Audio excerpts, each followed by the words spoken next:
एक समय वर्धमान नामक राज्य में रूपसेन नाम का राजा राज्य करता था। वो बड़ा ही प्रतापी, न्यायप्रिय व दयालु था।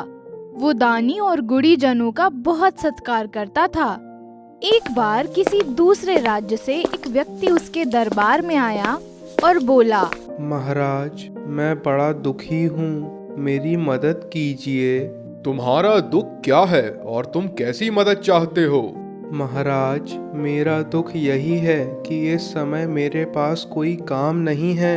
मैं कुश्ती में माहिर हूँ। मैं एक वफादार सिपाही भी हूँ। मैं राज सेवा का इच्छुक हूँ। ठीक है, हम तुम्हें अपना अंगरक्षक नियुक्त करते हैं, लेकिन निसंकोच होकर कहो कि इसके बदले तुम्हें हम कितना वेतन प्रदान करें। महाराज, 100 स्वर्ण मुद्राओं से मेरी दैनिक आवश्यकताएं भली भांति पूर्ण हो सकती हैं। उसकी मांग सुनकर राजा सहित सभी दरबारी चौंक उठे।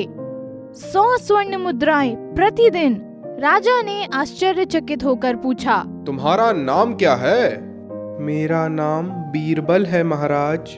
तुम्हारे परिवार में कौन कौन है? केवल 3 लोग हैं महाराज। कौन कौन? विस्तार से बताओ। महाराज, मैं, मेरी धर्मपत्नी और मेरा पुत्र, बस यही मेरा परिवार है। इतना छोटा परिवार होने पर भी तुम 100 स्वर्ण मुद्राएं प्रतिदिन चाहते हो? राजा का आश्चर्य बढ़ता ही जा रहा था, जबकि दरबारी व्यंग से मुस्कुरा रहे थे कि या तो ये व्यक्ति पागल है या महाराज को मूर्ख समझ रहा है। हाँ महाराज, इससे कम वेतन में मेरा गुजारा नहीं होगा। फिर महाराज ने खजांची को बुलाकर उसे 100 स्वर्ण मुद्राएं दिलवा दी। दूसरे दिन से ही बीरबल महाराज की सेवा में लग गया। वो पूरी निष्ठा से रात में महाराज के शयन कक्ष के बाहर पहरा देता और प्रातः अपना परिश्रमिक लेकर चला जाता।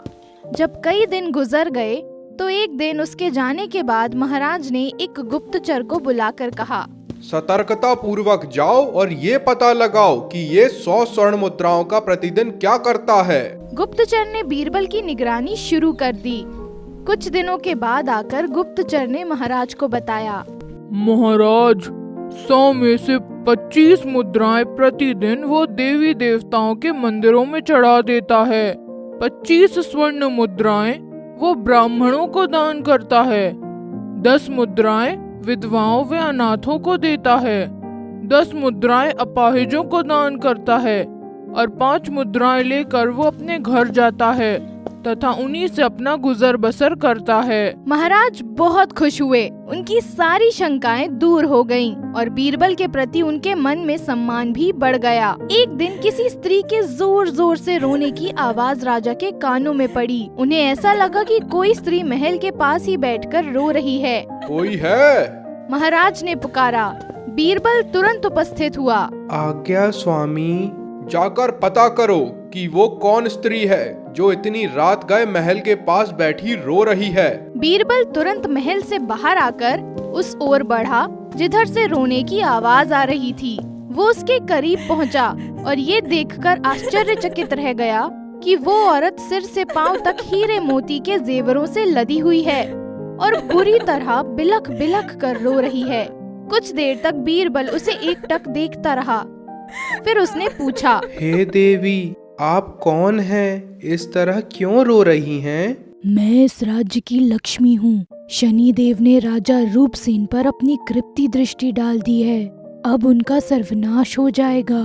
मुझे राज्य छोड़कर जाना पड़ेगा। राजा के अहित की बात सुनकर बीरबल बुरी तरह घबरा गया। ये आप क्या कह रही हैं देवी?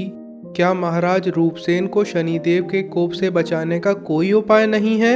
है पुत्र, अवश्य है, किंतु क्या देवी? आप मुझे बताएं। अधीर होकर बीरबल बोला, महाराज के हित और राष्ट्र की रक्षा के लिए मैं अपने प्राण भी दे सकता हूँ। सुनो, यदि कोई शनिदेव के कोप को शांत करने के लिए देवी के मंदिर में जाकर अपने बेटे की बलि चढ़ाए तो महाराज और राज्य पर आया ये संकट टल सकता है। देवी की बात सुनकर बीरबल वापस महल की ओर चल दिया। इसे संयोग ही कहा जाएगा कि बीरबल को भेजने के उपरांत राजा भी उसके पीछे पीछे चला आया था। और छिपकर उसने देवी और बीरबल के बीच हुई पूरी बात सुन ली थी। अचानक वो चौंके। राजमहल का द्वार आने पर भी बीरबल ने उसमें प्रवेश नहीं किया और तेज तेज कदमों से अपने घर की ओर जाने लगा। राजा सोचने लगा, ये कहाँ जा रहा है? इसे तो मेरे पास आकर सारी बात बताना चाहिए थी। कहीं ऐसा तो नहीं कि ये मुझ पर संकट आने की बात सुनकर भाग रहा हो? यदि ऐसा हुआ तो हम इसकी गर्दन धड़ से अलग कर देंगे, किंतु पहले इसके इरादे का पता लगाना चाहिए। राजा उसका पीछा करता हुआ उसके घर तक पहुंच गया। उसकी पत्नी ने उसे असमय घर आए देखा तो चौंक कर पूछा, आप इस समय यहाँ कैसे? उसने अपनी पत्नी को पूरी बात बताई कि इस समय राज्य पर संकट है और हमारे राजा का भी अहित होने वाला है। ऐसे में हमें चाहिए कि हम अपने पुत्र की बलि देकर अपना कर्तव्य निभाएं। आप ठीक कहते हैं स्वामी। बीरबल अपने पूरे परिवार को लेकर देवी के मंदिर की ओर रवाना हो गया। राजा रूपसेन मंदिर तक उनका पीछा करते रहे। मंदिर में आकर बीरबल ने देवी माँ से प्रार्थना की, हे माँ, मेरे स्वामी पर कोई आपदा न आए तथा शनिदेव का कोप शांत हो जाए। मैं आपके चरणों में अपने पुत्र की बलि चढ़ाता हूँ। आप प्रसन्न हो माते। फिर बीरबल ने अपने पुत्र की बलि चढ़ा दी। राजा रूपसेन एक स्तंभ की ओट में खड़ा सब कुछ देख रहा था। बीरबल की स्वामी भक्ति और राष्ट्र प्रेम देखकर वो स्तब्ध रह गया। जब बेटा ही नहीं रहा तो अब मैं जीकर क्या करूंगी? इस प्रकार उसकी पत्नी ने भी अपना सिर देवी के चरणों में अर्पण कर दिया। बीरबल स्तब्ध सा खड़ा ये मंजर देखता रहा। फिर बोला, जब पूरा परिवार ही समाप्त हो गया तो अब मैं जीकर क्या करूंगा? हे माँ, मेरी भी बलि स्वीकार करो। कहकर उसने भी अपना सिर धड़ से अलग कर दिया। ऐसा स्वामी भक्त सेवक पाकर मैं धन्य हुआ। राजा रूपसेन ने सोचा, ऐसा सेवक ही इस संसार में नहीं रहा तो मैं जीकर क्या करूंगा। राजा ने भी अपनी गर्दन धड़ से अलग कर दी। हे विक्रम, अब तू ये बता कि इन सब में किसका बलिदान श्रेष्ठ था? राजा का, सेवक का, पुत्र का या माँ का? विक्रम, यदि तुम मेरे प्रश्न का उत्तर नहीं दोगे तो तुम्हारे सिर के टुकड़े टुकड़े हो जाएंगे।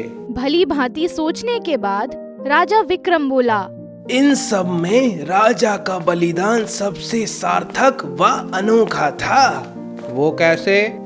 बीरबल ने पुत्र का बलिदान राष्ट्र हित में दिया। राष्ट्र हित के कारण अनेक लोग कुर्बानियां देते आए हैं। माँ ने ममता के वश में होकर बलिदान दिया और बीरबल ने परिवार के मोह में। मगर ऐसा पहली बार देखा सुना गया है कि किसी राजा ने अपने सेवक के लिए बलिदान दिया है। इसलिए राजा की कुर्बानी सबसे श्रेष्ठ है। हाँ हाँ हाँ, तुमने बिल्कुल ठीक कहा विक्रम। राजा का बलिदान सबसे श्रेष्ठ था। मगर तुम मेरी शर्त भूल गए। मैंने कहा था कि यदि तुम बोले तो मैं वापस चला जाऊंगा। तुम बोल पड़े और मैं चला। हा हा हा।